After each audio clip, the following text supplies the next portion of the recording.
ಮಗನು ಕಾಲೇಜಿಗೆ ಹೊರಟನು. ಇತ್ತ ತಾಯಿ ಮೀನಾ ಬಾಗಿಲ ಬಳಿಗೆ ಬಂದು ನಿಂತಳು. ಅವನು ಎಂದಿನಂತೆ ಮೋಟಾರ್ ಸೈಕಲ್ ತೆಗೆದುಕೊಂಡು ಹೊರಟನು. ಆದರೆ ಅವನು ಮೋಟಾರ್ ಸೈಕಲಿನಲ್ಲಿ ಹೋಗುವುದು ಮೀನಾಗೆ ಇಷ್ಟವಿರಲಿಲ್ಲ. ಯಾವಾಗಲೂ ಹೇಳಿದಂತೆ ಮೀನಾ ಮಗನಿಗೆ, ರಾಜಾ, ನಿಧಾನವಾಗಿ ಜಾಗ್ರತೆಯಿಂದ ಹೋಗು ಎಂದು ಹೇಳಿದಳು. ಅಷ್ಟರಲ್ಲಿ ಅವನು ಗಾಡಿಯನ್ನು ತೆಗೆದುಕೊಂಡು ಹೋಗೇ ಬಿಟ್ಟಿದ್ದನು.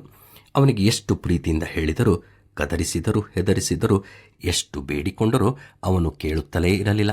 ಅವನು ವೇಗವಾಗಿ ಹೋಗುವುದನ್ನು ನಿಲ್ಲಿಸಲೇ ಇಲ್ಲ. ಆ ದಿನವೂ ಮೀನಾ ಎಂದಿನಂತೆ ಭಯದಿಂದ, ಚಿಂತೆಯಿಂದ ಒಳಗೆ ಬಂದಳು.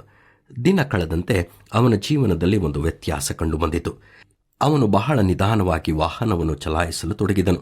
ಮೀನಾ ಮಗನಿಗೆ, ರಾಜಾ, ನಿನ್ನಲ್ಲಿ ನಾನು ಒಂದು ವ್ಯತ್ಯಾಸವನ್ನು ಕಾಣುತ್ತಿದ್ದೇನೆ ಎಂದು ಸಂತೋಷದಿಂದ ಕೇಳಿದಳು.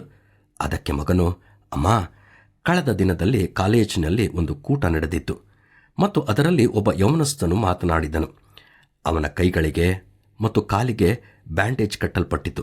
ಅವನು ತಾನು ವಾಹನವನ್ನು ವೇಗವಾಗಿ ಓಡಿಸಿದ್ದರಿಂದ ಬಿದ್ದು ತೀವ್ರ ಗಾಯಗೊಂಡಿದ್ದನು. ಸ್ವಲ್ಪದರಲ್ಲಿ ಮರಣದಿಂದ ತಪ್ಪಿಸಿಕೊಂಡದ್ದನ್ನು ಹೇಳಿದನು. ಇದು ನನ್ನ ಮನಸ್ಸಿನಲ್ಲಿ ಬಹಳವಾಗಿ ಭಯವನ್ನು ಉಂಟು ಮಾಡಿತು ಎಂದನು. ತಾಯಿ ಇದನ್ನು ಕೇಳಿ ಆಶ್ಚರ್ಯಪಟ್ಟಳು.